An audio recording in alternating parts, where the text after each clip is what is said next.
World war one علامہ محمد اقبال کی زندگی میں ہی ہو گئی تھی۔ 1914 سے 1918 تک یورپی ممالک ایک دوسرے کے اوپر حملہ آور ہو گئے۔ آخرکار 1920 میں انہوں نے سوچا کہ لیگ آف نیشنز بناتے ہیں اور آئندہ ہم اختلافات کو بیٹھ کر مہذب انداز سے طے کیا کریں گے۔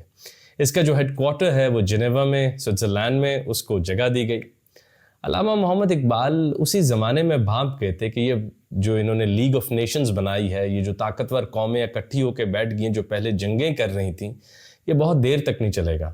تو ہم جانتے ہیں کہ علامہ محمد اقبال کا انتقال اس دنیا سے 1938 میں ہوا، اور اس کے بعد دوسری جنگ عظیم 1939 میں شروع ہو گئی تھی۔ اور پھر اس کے بعد جو آج ہمارے پاس لیگ آف نیشن کی نئی شکل میں ایک انٹرنیشنل باڈی موجود ہے جسے ہم یونائٹڈ نیشنز کہتے ہیں، اس کا بھی آج تک کا ایک بڑا آفس جنیوا میں ہی موجود ہے۔ تو علامہ محمد اقبال نے 1920 میں جب لیگ آف نیشن کی بنیاد رکھی گئی تو اپنی کتاب ضرب کلیم ایک نظم لکھ ڈالی تھی اور شدید تنقید کا نشانہ بنایا، اور اس میں اتنی خوبصورتی سے علامہ محمد اقبال نے کیا کہا۔ انہوں نے کہا کہ مکہ نے دیا خاک جنیوا کو یہ پیغام، اور مکہ سے علامہ یہاں مراد لے رہے ہیں اسلامک فلسفی کی۔ اسلام نے جنیوا میں بننے والی لیگ آف نیشن کو یہ پیغام دیا، جمعیت اقوام کے جمعیت آدم۔ پھر سے قوموں کا اتحاد کر کے یہ سمجھ رہے ہو کہ انسان کی فلاح ہو رہی ہے؟ یہ تو چند طاقتور قومیں، اور ان طاقتور قوموں میں صرف پولیٹیکل پاورفل ایلیٹ اوپر آ کے ریپرزینٹ کر رہی ہے کہ یہ میں اپنی قوم کو ریپرزینٹ کر رہا ہوں۔ یہ قومیں تو مل کر بیٹھ رہی ہیں، لیکن اس سے انسانیت کا، آدم کا اتحاد نہیں ہو رہا۔ آدم آج بھی پس رہا ہے۔ اور یہ بھی ایک بڑی مارکسسٹ سی بات ہے کہ چند لوگ آ تو گئے اپنے اپنے ملکوں کے جھنڈے لے کر، مگر ملکوں کے لوگ ریپرزینٹ نہیں ہو رہے۔ ان لوگوں کا اصل ایسنس وہ جو قرآن مجید سے علامہ محمد اقبال انسپریشن لیتے ہیں کہ ہم نفس واحدہ سے بنے ہیں، ہم سب تو ایک ہی جیسے ہیں۔ اور اللہ تعالیٰ نے قرآن میں فرمایا کہ ہم نے آپ کو قبیلوں میں بانٹ دیا تاکہ صرف پہچان ہو سکے، نہ کہ اختلاف ہو سکے، نہ کہ ریسورسز بڑھ سکیں، نہ کہ ہم ایک دوسرے پہ مسلط ہو سکیں۔ حیرت کی بات ہے کہ لیگ آف نیشن کے بعد جب یونائٹڈ نیشنز بنتی ہے تو اس کے بعد بھی لاتعداد جنگیں ہوئیں یونائٹڈ نیشنز کے بعد۔ جس وقت یہ میں ویڈیو بنوا رہا ہوں تو فلسطین کے اندر لاتعداد بچے شہید ہو چکے ہیں، لیکن یونائٹڈ نیشن کی وہ باڈی جو ہے کوئی وہ پروڈکٹیو یوز اس کا نظر نہیں آ رہا۔ وہ کمزور قوموں کو تو دبا لیتی ہے لیکن طاقتور قوموں کے آگے بے بس ہوتی ہے۔ تو اقوام کو ایک کمرے کی چھت کے نیچے تو بٹھا سک رہے ہیں لیکن انسان کی فلاح نہیں ہو رہی۔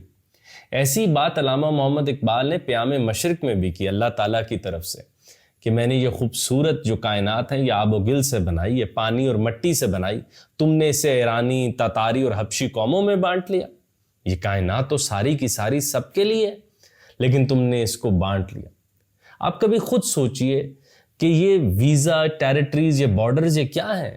ہم انسان ہیں اور یہ جو زمین ہے یہ ہمارا پوری کی پوری ہمارے لیے بنی ہے، اور کوئی الہامی کتاب اٹھا کے دیکھ لیں وہ تعین نہیں کرتی کہ تم یہیں کے باشندے ہو، فلاں طرف جانے کے لیے اجازت لینا اور یہ کرنا اور وہ کرنا۔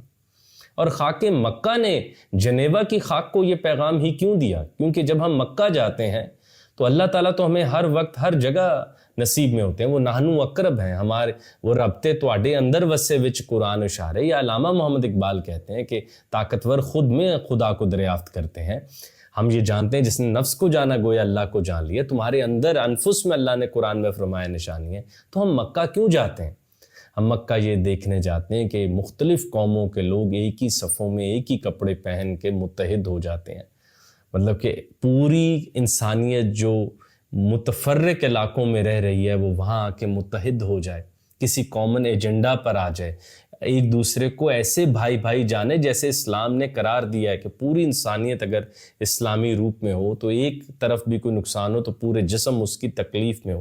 یعنی آسٹریلیا میں بھی کوئی کمی کوتاہی ہو، کوئی ایسی ٹریجڈی ہو، کیٹاسٹروفی ہو تو پوری دنیا اس کا درد محسوس کر سکے، لیکن اب ایسے نہیں ہوتا۔ کیوں؟ کیونکہ ہم نے یون بنا کے اپنے آپ کو قوموں اور ریاستوں میں بانٹ لیا۔ بس مجھے میری ریاست اتنے سے زمین کے ٹکڑے کی فلاح چاہیے، دوسری طرف کوئی بہت بڑا نقصان ہو جائے وہ میرے لیے خبر تو ہے مگر وہ مجھے اب آنسو نہیں دے سکتا، وہ مجھے تھوڑی دیر کے لیے اپنی طرف متوجہ تو کرے گا، مگر وہ مجھے اس بات پر مائل نہیں کرے گا کہ میں اپنی تمام حدود و قیود توڑتا ہوا ان کی فلاح کے لیے نکل جاؤں۔ میں نے طے کر لیا ہے کہ میری فلاح اتنے ہی لوگوں کے ساتھ ہے، یہ جو چند لوگ میرے قبیلے کے، میری ملک کے، میرے فلاں طرح کے ہیں، میں انہی کے ساتھ بس رہوں گا۔ یہ ترقی کر لیں، میں نے اس سے اچھا کیا لینا، بلکہ اچھا ہے دوسرے پیچھے ہٹیں گے تو میں آگے جاؤں گا۔ تو علامہ نے کہا یہ مکہ کا پیغام تو نہیں ہے، یہ جنیوا کا پیغام ہو سکتا ہے کہ ریاستوں میں بٹ جاؤ، اپنے اپنے مفاد دیکھو، انٹرنیشنل ریلیشن میں جب آؤ تو میکیویلین انداز میں چالاکی سے اپنی ریاست کی ترجیحات کو یا اس کی پرائرٹیز کو جیتنے کی کوشش کرو۔ یہ مکہ کا پیغام نہیں ہے۔ مکہ کا پیغام تو سادہ ہے کہ تم مسلمان ہو ہی نہیں سکتے، اور آپ کا جو بھی مسلم بھائی کہیں بھی رہتا ہے، جب تک اس کو ملنے والی خوشی تمہیں اپنی خوشی سے زیادہ اچھی نہ لگنے لگ جائے، تم مسلمان نہیں ہو سکتے۔ یہ مکہ کا پیغام ہے۔ تو علامہ نے کیا کہا کہ مکہ نے دیا خاک جنیوا کو یہ پیغام کہ اتحاد، جمعیت اقوام کے جمعیت آدم، تم تو قومیں اکٹھی ایک کمرے میں کر کے سمجھ رہے ہو کہ اب آئندہ لڑائی نہیں ہوگی۔ اور یہ علامہ نے لیگ آف نیشنز پہ 1920 میں شعر کہا، اور علامہ کی وفات کے بعد یہ پریڈکشن درست ثابت ہوئی جب 1939 میں ورلڈ وار 2 لگ چکی تھی، اور ابھی 1918 کے گیپ کے 2 سالوں بعد لیگ آف نیشن بن کے یہی وعدے ہوئے تھے، ہم آئندہ نہ لڑیں گے، اختلاف ہوا تو بیٹھ کے بات ہوگی۔ مگر علامہ نے اسی زمانے میں، اور اس کا نام ہی ضرب کلیم میں رکھا، مکہ اور جنیوا۔ اور دیکھیں کہ یونائٹڈ نیشن کے نصیب میں بھی ہیڈ کوارٹر وہیں پہ، ہیڈ کوارٹر تو نہیں، ان کا ایک اہم آفس وہیں پر آیا۔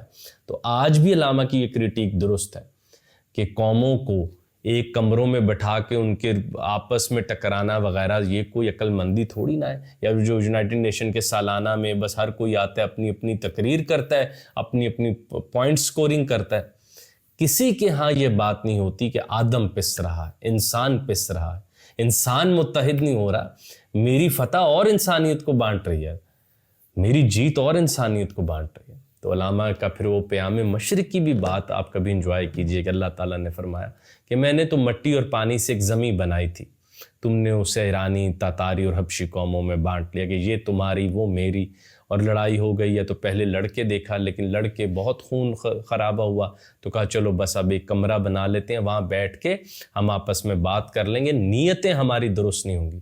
تو مکہ دل بدلتا ہے، مکہ علاقے نہیں بدلتا، مکہ جھنڈے تبدیل نہیں کرواتا، مکہ دل تبدیل کروا کے سب جھنڈوں کو ایک جھنڈے میں لے آتا ہے، اور سب لوگوں کو ایک ہی واحد خدا کے آگے کھڑا کرتا ہے، جس کے بعد آپ ایک انسان کو قتل کر کے پوری انسانیت کا قتل محسوس کر سکتے ہیں، اور اس جنگ و جدل سے آہستہ آہستہ دور ہو کے اللہ کی جو خوبصورت کائنات ہے اس کو ایکچول سفر کی طرف لے کے جاتے ہیں۔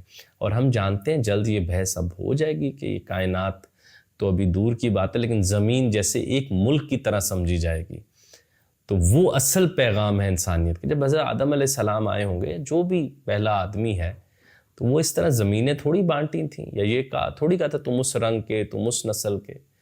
تو اور جب کوئی باہر سے اس زمین پر حملہ آور ہوگا، کوئی باہر سے کوئی کومیٹ آئے گا، وہ یہ تھوڑی دیکھتا ہے۔ تو انسانیت کا اتحاد نہیں ہو رہا، اقوام کا ہو رہا ہے، آدم اکٹھے نہیں ہو رہے، آدم دکھ نہیں ایک دوسرے کے محسوس کر پا رہے، آدم ایک دوسرے کی مسکراہٹ پر خوش نہیں ہو پا رہے۔